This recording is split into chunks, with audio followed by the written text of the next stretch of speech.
కేంద్ర హోంమంత్రి అమిత్ షా తెలంగాణలో పర్యటించనున్నారు. కాసేపట్లో నిజామాబాద్లో పలు కార్యక్రమాల్లో అమిత్ షా పాల్గొంటారు. అహ్మదాబాద్ నుంచి బేగంపేట ఎయిర్పోర్టుకు చేరుకుంటారు. అక్కడి నుంచి నేరుగా ప్రత్యేక విమానంలో నిజామాబాద్ వెళ్తారు. నూతనంగా ఏర్పాటు చేసిన జాతీయ పసుపు బోర్డు కార్యాలయాన్ని అమిత్ షా ప్రారంభిస్తారు. అమిత్ షా పర్యటనకు సంబంధించి పూర్తి వివరాలు మా ప్రతినిధి భూపతి అందిస్తారు. జాతీయ పసుపు బోర్డు కార్యాలయం ప్రారంభోత్సవానికి అమిత్ షా హాజరవుతున్న నేపథ్యంలో భారీ ఎత్తున ఏర్పాట్లు చేసిన పరిస్థితి నెలకొంది. దేశంలోనే జాతీయ పసుపు బోర్డు కార్యాలయాన్ని నిజామాబాద్ జిల్లా కేంద్రంలో ఏర్పాటు చేయబోతున్నారు. ఈ కార్యాలయాన్ని ప్రారంభించేందుకు హోంమంత్రి స్వయంగా హాజరవుతున్న పరిస్థితి నెలకొంది. ఈ నేపథ్యంలో పసుపు బోర్డు ఏర్పాటు సందర్భంగా భారీ ఎత్తున ఏర్పాట్లు చేశారు. స్వాగత తోరణాలతో పాటు ఏర్పాట్లు కూడా పూర్తి స్థాయిలో చేసిన పరిస్థితి నెలకొంది. మధ్యాహ్నం హైదరాబాద్ నుంచి నేరుగా నిజామాబాద్కు హాజరవుతారు.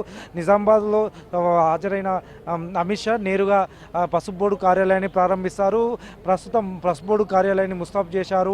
అమిత్ షా రాక సందర్భంగా ఇప్పటికే పూర్తి స్థాయిలో ఏర్పాట్లు చేశారు. ఇప్పటికే కేంద్ర ఇంటెలిజెన్స్ విభాగానికి చెందిన అధికారులు కూడా కసరత్తు చేస్తున్నారు. ఇప్పటికే క్షుణ్ణంగా పరిశీలిస్తున్నారు. డాగ్ స్క్వాడ్తో పాటు అన్ని రకాల ముందస్తు చర్యలు కూడా చేపట్టిన పరిస్థితి నెలకొంది. ఈ నేపథ్యంలో భారీ స్థాయిలో ఏర్పాట్లు చేశారు. స్వాగత ఏర్పాట్లను ఘనంగా చేసేందుకు కూడా బీజేపీ శ్రేణులు, అదేవిధంగా పసుపు బోర్డుకు సంబంధించిన అధికారులు, వివిధ శాఖలకు సంబంధించిన నేతలు కూడా హాజరవుతున్న పరిస్థితి నెలకొంది. ప్రస్తుతం ఏర్పాట్లకు సంబంధించి మరిన్ని విషయాలు తెలుసుకుందాం. ఇక్కడ బీజేపీ జిల్లా అధ్యక్షులు దినేష్ కులాచారి ఉన్నారు. సార్ చెప్పండి, ఎట్లా ఉంది ఏర్పాట్లు? అపర చాణక్యుడు జాతీయ హోంశాఖ మంత్రిలో అమిత్ షా గారి యొక్క పర్యటన ఈరోజు ఇందూరులో ఇదే పసుపు బోర్డు కార్యాలయం ఇనాగ్రేషన్కు, అలాగే బస్వాగాడ్లో ఒక కార్యక్రమం, దాంతోపాటు ధరంపూరి శ్రీనివాస విగ్రహం, పాలిటెక్నిక్లో బహిరంగ సభ, ఈ అన్ని ఏర్పాట్లు పూర్తి అయ్యాయి. ప్రజలు పెద్ద ఎత్తున, ఎందుకంటే ఇది కేవలం ఒక రాజకీయ పార్టీ సభ కాదు, లేదు అధికారులు నిర్వహిస్తున్న సభ కాదు. ఇది 5 దశాబ్దాలు అంటే 50 సంవత్సరాల యొక్క పోరాట ఫలితం ఇది. ఈ ప్రాంతం, ఇందూరు ప్రాంతం అంటేనే ఒక మంచి సాగునీరుండి మంచి భూమి గణం ఉన్న ప్రాంతం ఇది. అలాంటి ప్రాంతంలో మా భూమి ధరలేమో ₹1,00,00,000 పలుకుతున్నాయి, మా వాళ్ళేమో గల్ఫ్లో వెట్టి చాకిరీ చేసుకుంటున్నారు. ఆ తరుణంలో గతంలో పసుపు బోర్డు కావాలని చెప్పి 40 ఏళ్ల నుంచి డిమాండ్ చేస్తున్నా ఎవరూ పట్టించుకున్న వాళ్ళు లేరు. కేసీఆర్ ముఖ్యమంత్రి ఉన్న సందర్భంలో తీసుకొచ్చి నా కూతురు నిలబెడుతున్నా, నా కూతుర్ని పార్లమెంట్ పంపించండి, నేను వేల్పూర్లో పసుపు శుద్ధి కర్మాగారం వేసి ఈ ప్రాంత పసుపు రైతాంగాన్ని కాపాడుతాడు. ఆయన వమ్ము చేశాడు. కాంగ్రెస్ పార్టీ, తెలుగుదేశం పార్టీ ఇచ్చిన మాటలన్నీ కూడా వ్యర్థమైనాయి. ఆ ఆవేదన తట్టుకోలేక రైతాంగం అంతా కూడా 175 మంది నామినేషన్ వేశారు. ఆ సందర్భంలో దేశవ్యాప్తంగా దృష్టి సారించారు. ఇక్కడ పార్లమెంట్ మెంబర్గా నిలబడ్డ గౌరవ ధరంపూరి అరవింద్ గారు బాండ్ పేపర్ రాసిచ్చారు. కేవలం బాండ్ పేపర్ రాసిచ్చినంత మాత్రానే ప్రజలు కూడా అనుకున్నారు అన్ని రాజకీయ పార్టీలుగా ఈయన అనుకున్నారు. కానీ వారి యొక్క నమ్మకాన్ని వమ్ము చేయకుండా 35 సంవత్సరాలు ఈ దేశంలో ఎక్కడ కూడా బోర్డు లేదు.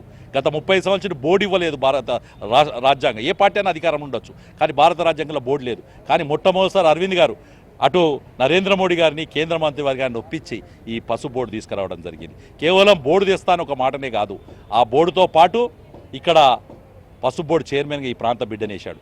ఎక్కడో ఢిల్లీలో ఉండాల్సింది లేదు, బాంబేలో ఉండాల్సింది, కలకట్టాలో ఉండాల్సిన పసుపు బోర్డు కేంద్ర కార్యాలయాన్ని ఇందూరు గడ్డ మీదకి తెచ్చి పసుపు రైతుల కళ్ళల్లా సంతోషం చూసుకున్న సందర్భంలో ఈరోజు పసుపు రైతులు తమ సభ అనుకొని తమ కృతజ్ఞతలు చెప్పేందుకు పెద్ద ఎత్తున ఇక్కడికి రాబోతున్నారు. అది మీరు చూస్తున్నారు. రైతు సమ్మేళన కార్యక్రమానికి ఎంతమంది రైతులు హాజరవుతున్నారు, ఎలాంటి ఏర్పాట్లు చేశారు, ఎట్లా ఉంది పరిస్థితి?